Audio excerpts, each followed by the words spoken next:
ভারতীয় জনতা পার্টির উদ্যোগে দেশজুড়ে পালন করা হচ্ছে সন্ত গুরু রবিদাসের ৬৫০তম জন্মজয়ন্তী এবং তারই অঙ্গ হিসেবে সম্প্রীতি সংকল্প অভিযান আয়োজন করা হয়েছে। সেই কর্মসূচির অংশ হিসেবে বেনারসের পবিত্র মাটি ভর্তি কলস রাজ্য, জেলা, মণ্ডল, বুথ স্তরে পৌঁছে দেওয়ার উদ্যোগ নেওয়া হয়।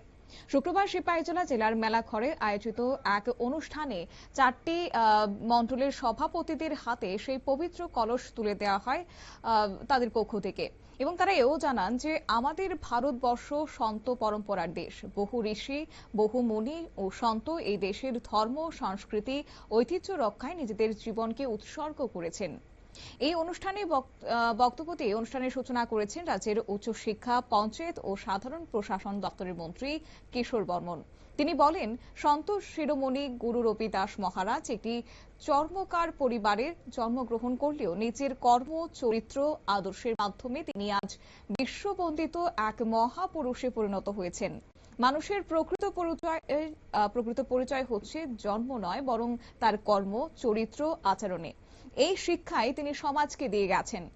মন্ত্রী কিশোর বর্মন আরো বলেন যে গুরু রবিদাসের এই মানবিক আদর্শকে দেশের প্রতিটি মানুষের কাছে পৌঁছে দিতে ভারতীয় জনতা পার্টি তাঁর ৬৫০তম জন্মজয়ন্তী উপলক্ষে দেশব্যাপী সম্প্রীতি সংকল্প অভিযান শুরু করেছে।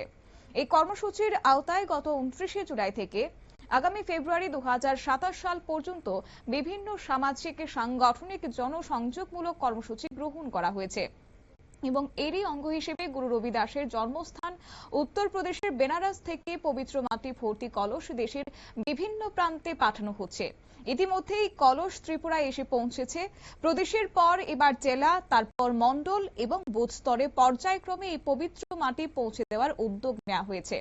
শুক্রবার পণ্ডিত দীনদয়াল উপাধ্যায় প্রশিক্ষণ মহা অভিযান ২০২৬-এর আওতায় ৩ দিনের সিপাহীজলা দক্ষিণ জেলা প্রশিক্ষণ বর্গ সমাপ্তির পর মেলাঘরে ভবতারিণী কালীবাড়ি প্রাঙ্গণে একটি বিশেষ পূজা ও ধর্মীয় অনুষ্ঠানের আয়োজন করা হয়।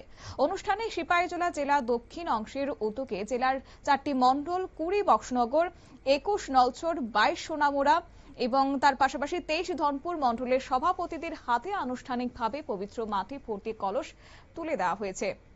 অনুষ্ঠানে এছাড়াও উপস্থিত ছিলেন সিপাহীজলা জেলা দক্ষিণ অংশের সভাপতি প্রসেনজিৎ ঘোষ সহ বিজেপির একাধিক জেলা ও মণ্ডল স্তরের পদাধিকারী এবং কর্মীরা।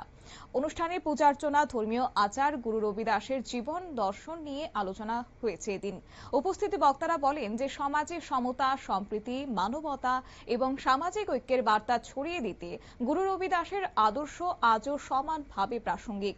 সন্ত শিরোমণি গুরু রবিদাস মহারাজ জীবনাদর্শন এবং সম্প্রীতির বার্তা সাধারণ মানুষের কাছে পৌঁছে দেওয়াই এই অভিযান কিংবা এই কর্মসূচির মূল লক্ষ্য বলে আয়োজকরা জানিয়েছেন।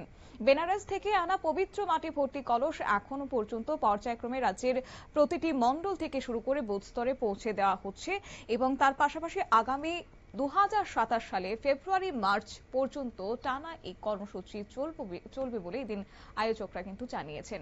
নিয়ে নিচ্ছে ছোট্ট একটি বিজ্ঞাপন বিরতি, সঙ্গে থাকুন।